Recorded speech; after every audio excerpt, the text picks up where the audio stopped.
Welcome to Expert Views on ADR Ever, a podcast about simplifying the traditional African method of settling disputes or the appropriate dispute resolution ADR in a bid to attract more users to settle their disputes or conflicts with mediation, ombuds, collaborative law, arbitration, restorative justice, early dispute resolution, negotiation, conciliation, and of course, early neutral evaluation. My name is DrChinweEgbunike, the Marketing Liaison of Ombuds Day 2024 American Bar Association Dispute Resolution and the host of Expert Views on ADR Ever video podcast show. I'm delighted to welcome Ms. Ijeoma Ononogbu to the Ever show. She has over 15 years of international legal experience from working with international law firms in London as a solicitor, specialising in commercial transactions and ADR processes in private practice.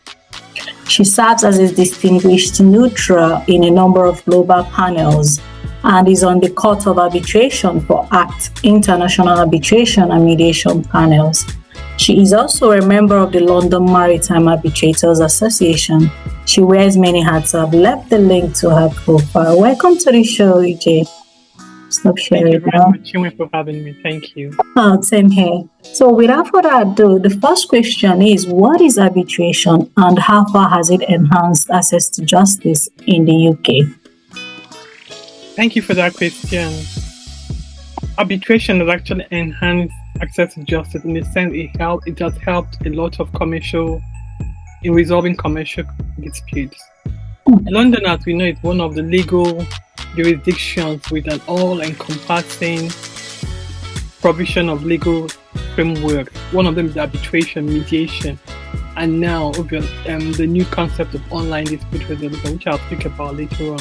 Okay. Arbitration, on the other hand, helps with the resolution of disputes, commercial disputes, and London is supposed to help because of its position in the legal framework of things globally. Yeah. How has it helped so far? It has helped so far because it is attraction to access to justice in the sense that you have lawyers who are committed to seeing justice is being done. I can give a few examples. There was a case between parties involving the Nigerian government and an Irish company, which was more or less resolved through arbitration here in London. It was a dispute that actually amounted to 11 billion pounds for compensation, which was just a whole lot. It was enormous. But London, given its role with access to justice and rule of law as well as fair hearing, that came to a decision that amount was outrageous and the Nigerian government cannot pay. These are some of the attractions which foreigners find very attractive in the sense that the jurisdiction that deals with the truth, that deals with fairness, that deals with justice, that ensures that justice is not only done but must be seen to be done. So back to this case, it's called the P&ID case. London, the P&ID case here. Okay, thank you. In this case, London as a seat for arbitration was the place to be held, and the judge in this instance gave an award saying that 11 billion, which was initially agreed upon by a lower court that they should pay, is not realistic. Why would a country pay 11 billion? 11 billion is more than a country, most African countries' GDP, so that doesn't even make sense. But the fact that the UK was seen as a jurisdiction of fairness, of justice, was quite commendable because of its propensity to ensure that access to justice to everybody, both nationals and internationals. In as much as the parties here involved two different parties, one from Nigeria, the other party from Ireland. Having London as a jurisdiction ensured that justice was seen in the sense that the judge was able to come to a decision that there's no way you'll be able to pay 11 billion. That's not sustainable. It was being dealt with accordingly. So these are one of the examples that shows how the UK continues to become a commendable seat for arbitration, a seat that is being admired or more or less commended by both nationals and internationals. Okay, thank you so very much, Ije. How how long did the case last? It did last for a couple of years, more than it lasted for a long time. I imagine it's been running for over 5, 7, 8 years. Just in order not to be specific to the totality of the case, actually more than 10 years. 10 years. So it's been running for under arbitration. No, not just the arbitration. It was dealt with because this case, at the initial stages, the contract said that if there is a dispute, shall be resolved in London at the London Court of Arbitration, which was granted. Okay. So it came under different regimes in Nigeria, and previous regimes had tried to resolve this dispute internally.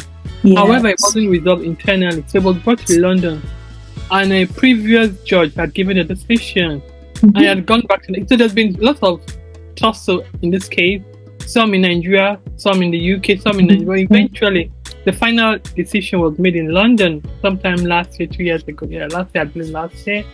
And that decision has actually brought about a change in the arbitration system globally now. People are having discussions about the role of corruption, how corruption could slip into arbitration, and how it should be curbed from the very beginning. So therefore, it just shows you the place London, the UK has, in the sense that in as much as it came to the UK, they were able to stand their ground and ensure that justice was not only done, but seen to be done. Because that's a very important thing in law.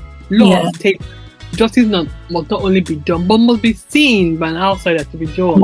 And everybody could see that justice was really done there, because 11 billion doesn't really make sense. And thank you so very much. I liked what you raised something very important about corruption creeping into arbitration, because previous research has shown that ADR is free of corruption, whereas litigation is a must with corruption. So wow, okay. Can I add something to that? Yes, please. Unfortunately, the possibility of having corruption in virtually every aspect of human existence. Yeah. But with arbitration, one thing I like about arbitration and the arbitrator, as well as people who are passionate about arbitration, is that there's a continuous track to make sure the process is very transparent, is there's absence of any form of corruption. So these are commendable aspects, because it just shows that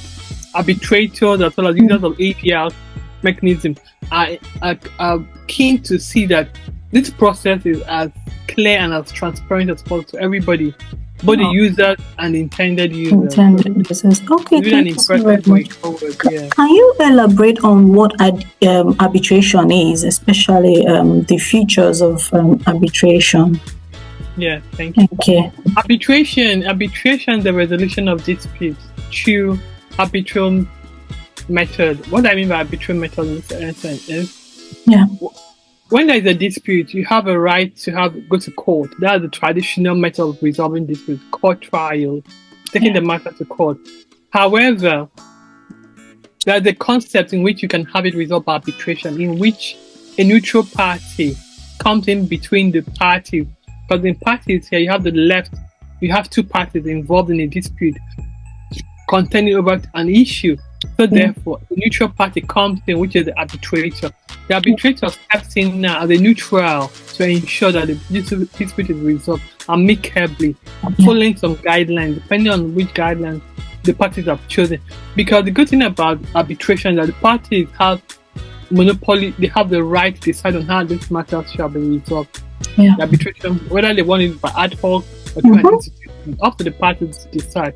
It depends on what they want, but arbitration here is that it has to be a consensus between both parties, and normally arbitration is used to resolve contracts between parties, commercial contracts.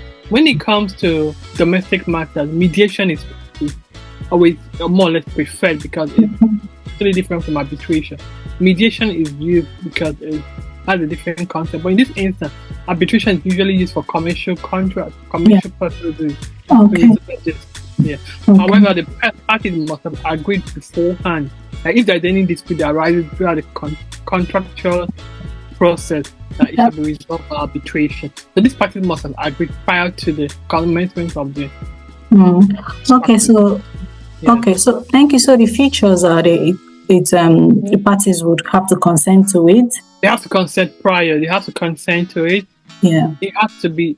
Okay. You have to have a neutral party. The arbitrator is somebody that's been chosen by both parties. They've agreed to the neutral, which is the arbitrator, to resolve the dispute. Okay. And the arbitrator must have, obviously, would have an autonomy, will seek to be impartial in the sense that he or she, an arbitrator, will ensure that whatever decision he or she gives is binding on both parties because they've chosen him or her to be the neutral to resolve the disputes. Okay, thank you so very much. So, can you touch more on the challenges and advantages as well? Yeah, certainly. That's a good one. One of the challenges of arbitration, notably challenges, or well, I'll start with the merits, the positive. One of the positives of arbitration is it's easier, it's accessible to parties, and it's less tension, it's private. The fact that it's private as opposed to court trials, because I have to compare it to the other process, which is the court trials. Yeah. The difference between arbitration and the court trials is that with the court trials is open to the public. Therefore, anybody can walk into the court to watch it, to observe the proceedings. But with arbitration, it's sincerely a private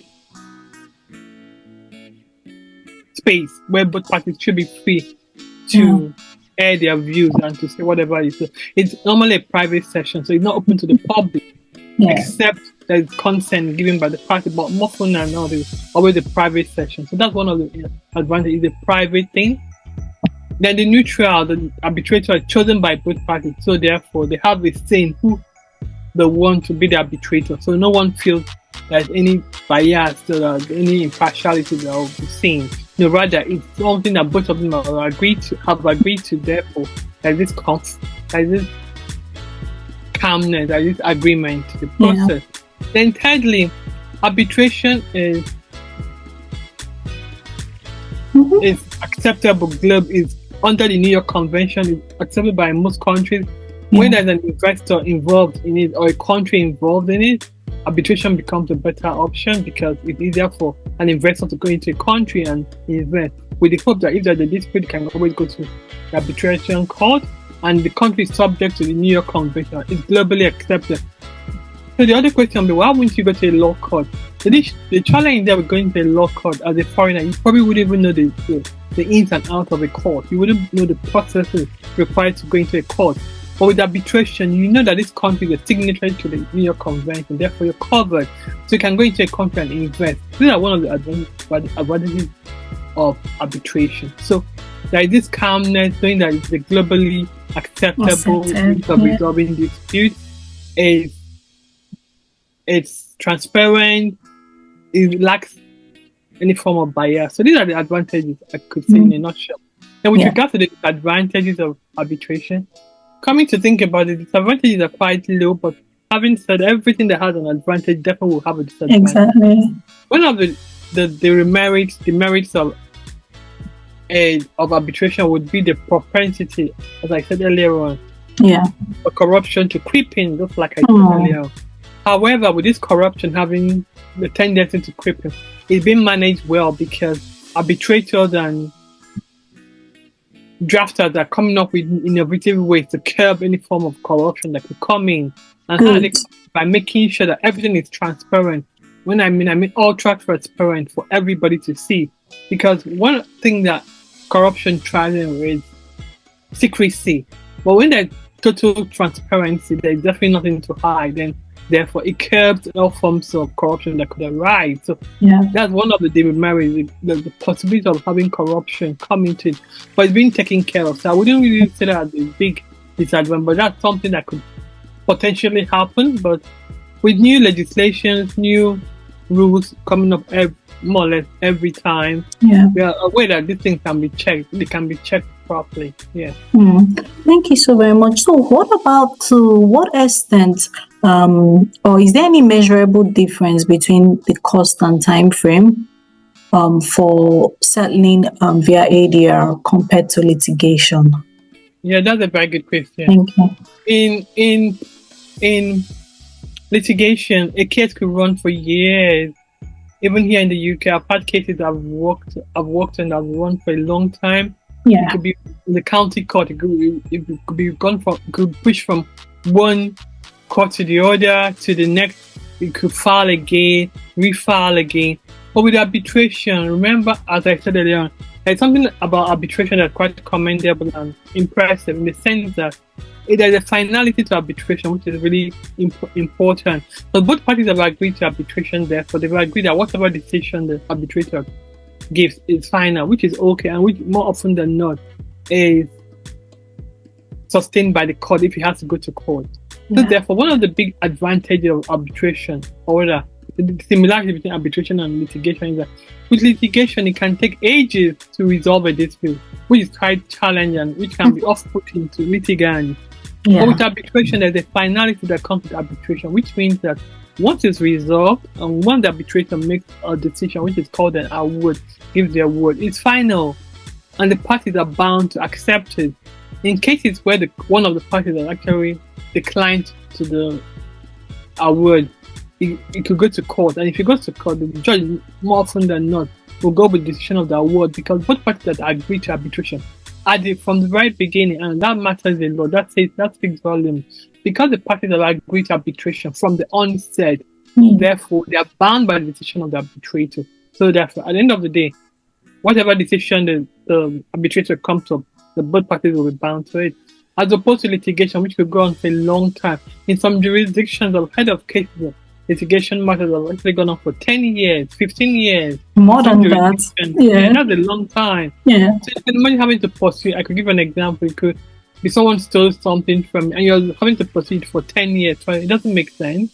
It doesn't really make sense. As opposed to where you have it swiftly dealt, which is normally in arbitration. So in just the jurisdictions where cases will last for 10 years, 15 years, it defeats the purpose.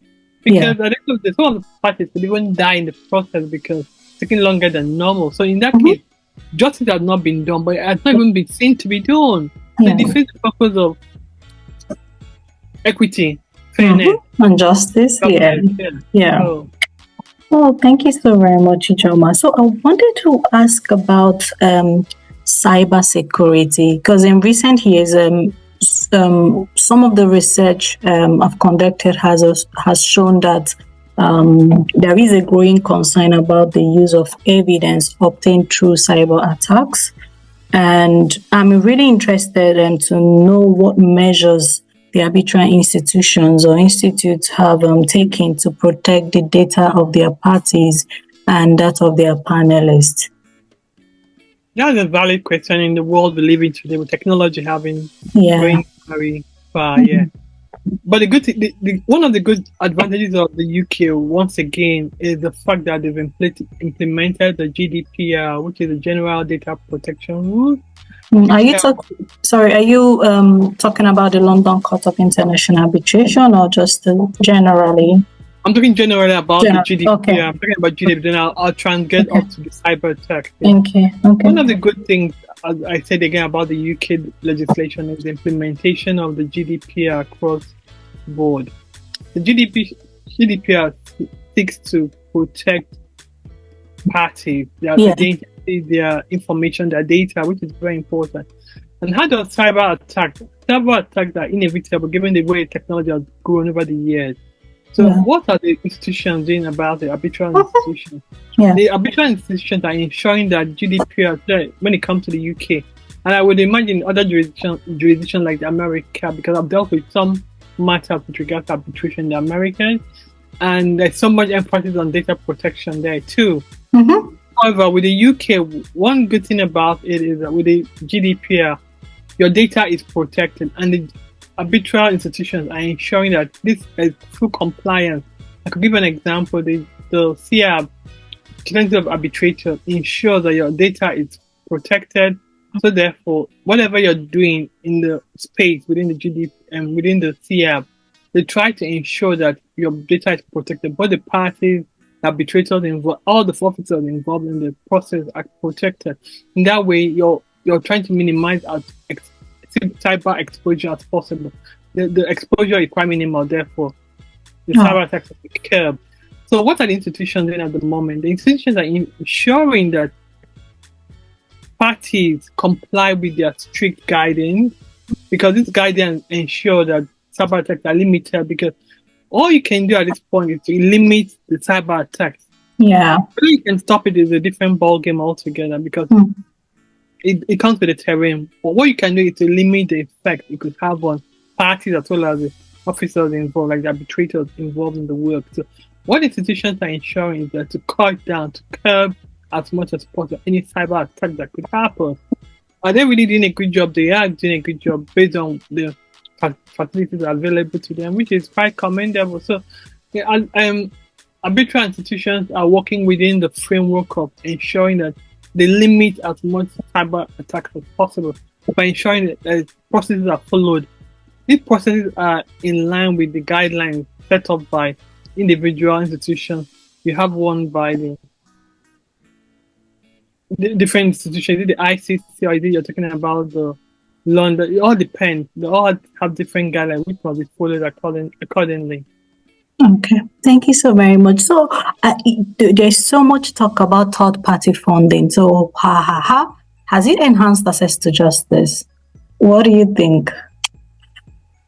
That's a good one. However, I'm going to speak with experience. Yeah. Third-party funding is an amazing concept. However, it cuts across, because third-party funding is there to help the parties with the case.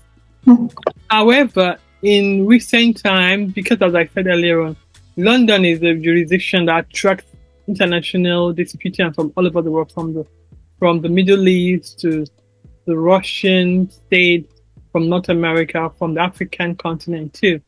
However, in my experience so far, third-party funding has been helpful. However, it hasn't been helpful to African litigants from the African state, which is sad to say. I did have a case involving an African state. And African parties, and we found it challenging getting third-party funding. And most of the reasons given were based on the fact that these African states could not provide guarantees they were able to pay back. To an extent, I do understand where they were coming from.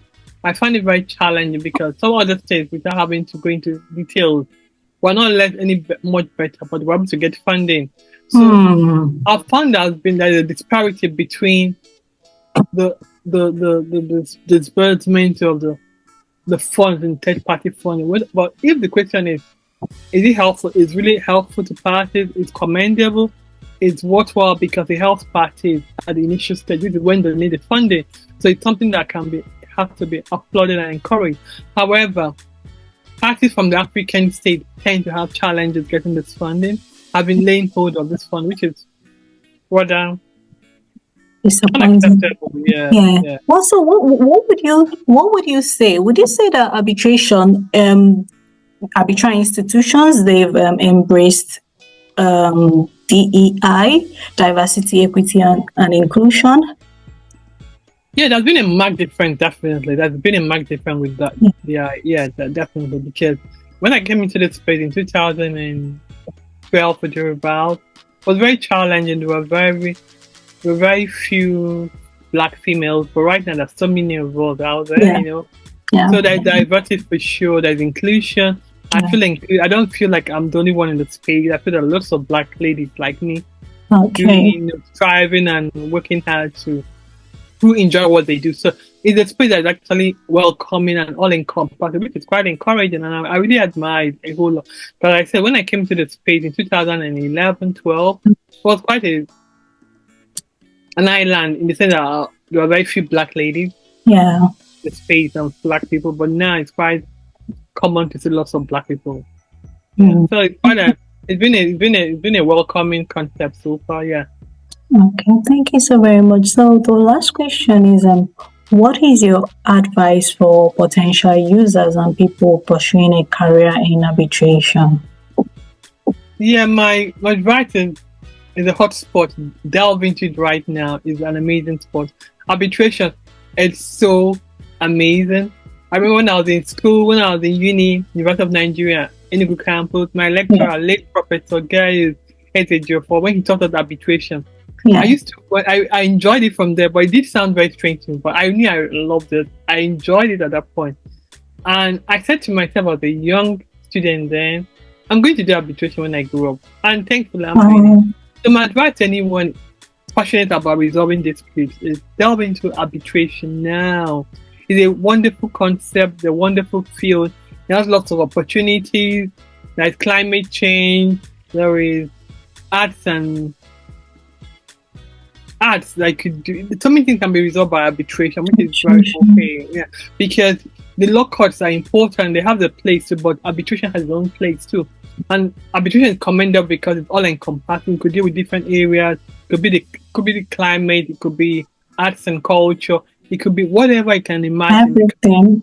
It's all about being an expert and having an expert in that area, coming to understand and resolve a dispute within that space. So it's an area I'll say to any young staff thinking about it, delve into arbitration now.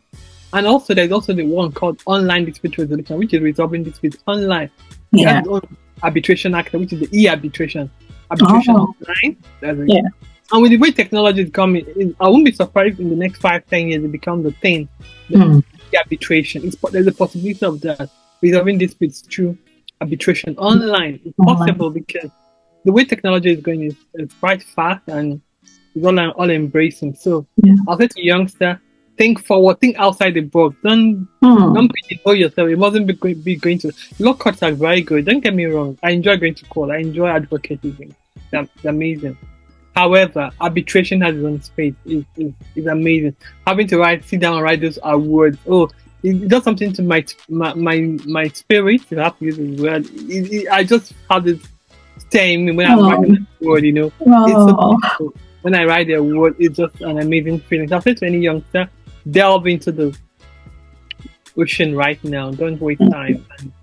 Thank you so much. Wonderful space. Yeah, you're welcome. Thank you. And from what you've said, of course, when you compared it to the advantages associated with arbitration, outweighs that of litigation. So, yeah. So thank you so very much for coming on the show. And this is a masterclass. I believe that our potential users would embrace all you have stated herein, particularly with the advantages associated with arbitration, and of course opt for it whenever the need arises.